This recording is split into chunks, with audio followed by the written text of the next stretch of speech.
Having studied with you for several years now, I've become accustomed to starting the lesson with something unique I've not had with any other teacher. This is a Zen saying that you share with your students, and would you talk a little bit about maybe where that came from and why you use it? Yes. Now, I haven't always done it, but certainly in the length of time that you and I have known each other, and somewhat before that.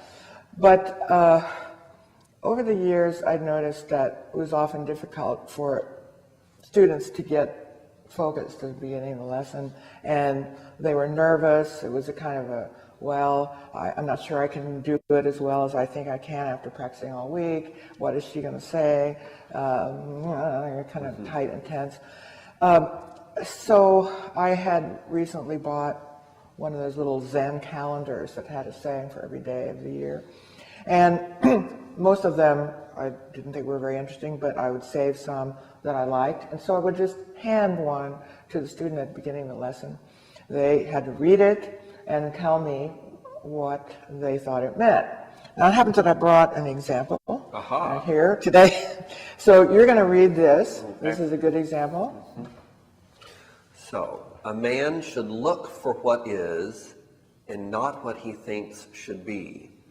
And this one's by Albert Einstein. Right, so they're not always Zen masters, right? So, but they're what they called Zen sayings. They're not really Zen. So, what does that mean? Well, I'm going to read it again. Okay. A man should look for what is and not what he thinks should be. And I always think first about my recent work at the organ. So, I think about exactly what's on the page and where I am right now, rather than maybe if I'm learning a piece, I'm going to take it for what it is right now, rather than at the performance level. Would be one example, I'm thinking. Right, it's a good example. And that often happens in lessons, that a student would be thinking, I can't play this at the right tempo yet, but I probably should.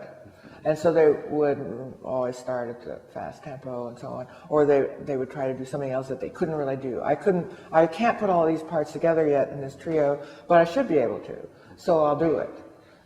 So this idea of seeing what the reality of what something is something we'd all like to be able to do, not just at the organ, and instead of what we think it ought to be. And it can remind us, I think you and I have talked about the book, The Game of Inner Tennis by Timothy Galway, and the only quote you ever use from that usually is that, speaking of the tennis ball, I mean, the ball is seldom where it should be, but it is always where it is. And so if the player, not that I play tennis, which I don't, the player may be anticipating, my opponent is going to next hit the ball over here, so I'm going over there. Well, he didn't do that, right? So I'm sunk. So, but I thought he should have done it.